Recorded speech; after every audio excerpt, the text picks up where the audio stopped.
We've done all the exploratory surgery we need to do on the vehicle. We know what's behind the radio and what wires we need to get, accessory. We know we have plenty of room to run our wires into the car because we're gonna need to run those 2 tweeter wires. Those are gonna be the easiest ones to run. We don't wanna have to run through that boot and take the risk of destroying any of the other wiring in that boot. This is an old vehicle, even though it is in immaculate shape, which a lot of these are. People definitely take care of these cars, but there's no reason to cause any undue stress to the vehicle if we can avoid it. We know we can put our new amplifier where the factory one is. We just have those big passive crossovers. We have plenty of room up on that top shelf as well as down by the amplifier. We might just put it all up on that top shelf. I'm not sure yet. We'll figure that out as we go.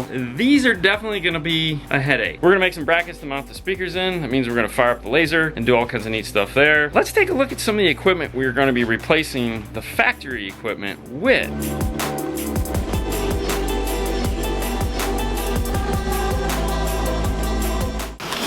Focal Access. Focal actually makes 4 sets of 3-way components. They make the Access, the Flax, the K2s, and the Utopias. These are the 165 AS3s. Let's open them up and take a look.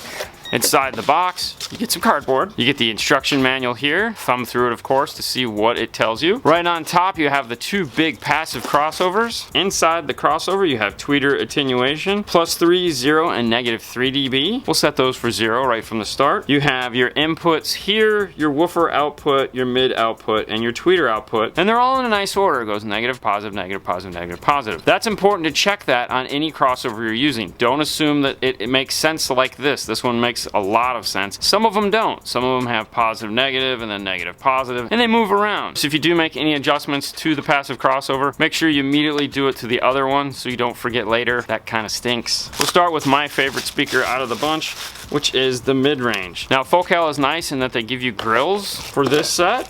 So if you're going to be making custom mounts or anything, they have grills. They also have the foam for the back of the speakers located inside the grill. Out of the 4 sets that they make, this one is the biggest and the deepest. So if you need something smaller, they get smaller as they get better. You go up to the Flax, has a smaller diameter, as well as it is less deep. We have a 3 5/8 to cross on this guy. This cone is made out of a dual fiberglass material. The basket is composite. It's got some heft to it. It's a nice driver. The mounting depth on this guy is a tad shy of 1 3/4. Moving on to the mid base, grill, foam, made out of the same material. Basket size is 6 1/2. Mounting depth is 2 5/8. Basket is composite. And lastly, we have the tweeter.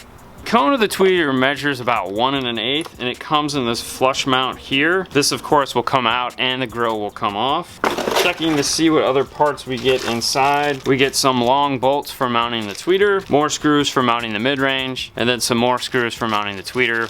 They get smaller as you go, which denotes the size speaker. The smaller the speaker, the smaller the screws. We have the locking washers for the back of the tweeters, which are the flush mounts. So this will go in. They have these little teeth on them as you put this in. This will go over the back to hold it in place. The angle mount, which will go either way, so you can mount them on some A-pillars or up in the corners of your dash or on your door or your sail panel and angle them in towards you. I also recommend leaving your owner's manual in the box if you're not going to deal with it right now or if you may need it later. Putting it back in the box means that, let's say at the 11th hour when you're like, what the heck is going on? And you're looking all over the place for this, you know it's in the box, so just put it back there for now.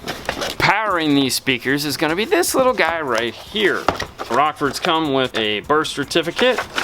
This is done using a AP or audio precision. It's a test that they do on all their amplifiers now to check and see what the actual power is. This isn't a fake number. This is a real thing. This get hand tested, each one of them. This one comes in at 586 watts for this little guy right here. One of the funny things about this is the actual size of the amplifier on the box. It's pretty awesome. These are some of my favorite amplifiers for installations like this because we don't have a lot of room. They want to keep all their trunk space. They want to essentially upgrade the sound system but keep it totally hidden. We can do that for them. Inside, you're going to find 2 plugs, the main RCA plug and the output power plug. Digging deeper in, here's the amplifier here. Here's an iPhone Max. You get the idea. On the top of the amplifier, you have your input gain control. This has a punch bass EQ built into it because you can use it as a subwoofer amp if you want. And also the crossover point, selectable low pass, off, and high pass. It has an input for a bass knob here. Now if you choose to use it as a subwoofer amplifier, you can plug a bass knob into it. The bass knob does not work if you're planning on using this as a high pass amplifier. You can't install this and like plug that in and think it's a master level control. It does not function that way. Your input plug goes here, flip it over, your output goes here, and it has the main input plug for this. These amplifiers require 8 gauge, and that's it. On the back of the amplifier is the instructions for how the amplifier is designed to work. It has the clip light indicator instructions, which is located here. You have input clip and output clip. It has both of those built into it. You can run test tones into this, which we'll do in the end, for measure for the volume control out of the radio to see where its maximum level can be, as well as where we're going to set the gain for distortion. To do that, we're going to use the setup disc. It has all our test tracks on the back. And in case you don't feel like watching this video again to figure out how to do all that, the instructions are right here front and back. If you're doing any one of the Rockford amplifiers that does have a bass knob, they do tell you to unplug the bass knob before you do the test. Just like the last product,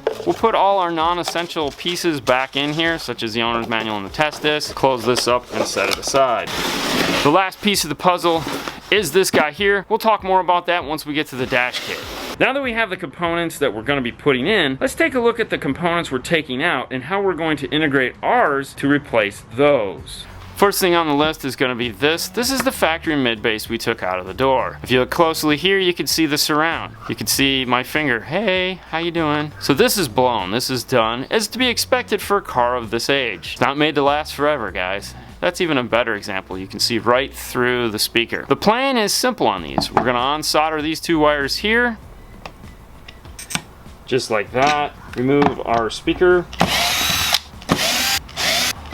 Save the screws, you're gonna need them. Pull this guy out. Look at this, this is where those pieces have been banging around inside of it. That must have sounded great. Dump this in the trash.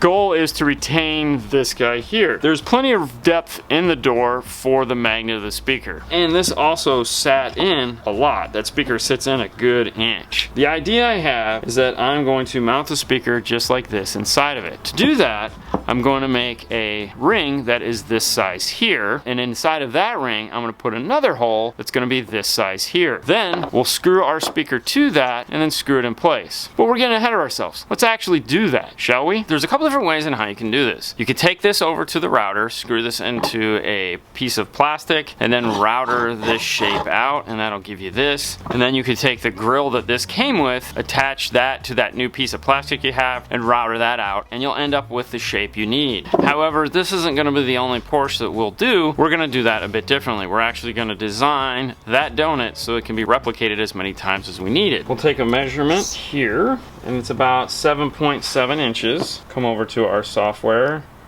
and we'll drag out a circle, move this into place. We're going to give some XY axis here so that we can line everything up.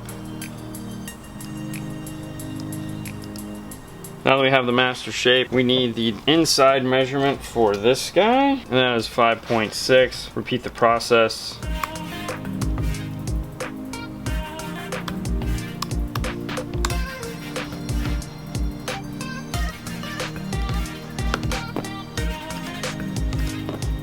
For these, we just need an actual template. We're gonna be using 1/8 inch MDF to cut it out and make our template. The idea is to take this template and take it over to the routers and make the 1/4 inch size that we need. Once it's imported and ready, we'll hit the go button. Now once it's in the machine, it's in the software, it's there forever, so we can print as many of these as we want. Makes it kind of nice. And it's the exact size. There's no wobble, there's no anything. The holes are where they need to be. And it only took 1.5 minutes to print one of these out.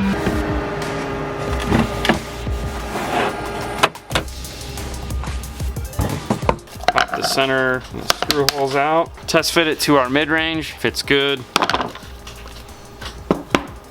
Test fit it into here. Fits perfect. At this point, since we have a template, we could do one of two things. We could take it over to our router station and buzz 2 of these real quick out of some blown PVC, or we could make them out of acrylic on the laser and move on to our next assignment. I'm kind of into just burning 2 of these out of acrylic real quick and moving on to our next assignment. We've added in a piece of black acrylic, dropped in our 2 shapes. We'll select print. This is going to take 3 minutes and 20 seconds. go. Now with that off and running, I don't have to think about it anymore other than just keep an eye on it to make sure nothing bad happens. We're gonna move on to the mid-range, which is this guy right here. We have to make this shape and then make this shape fit into that speaker. You get the idea.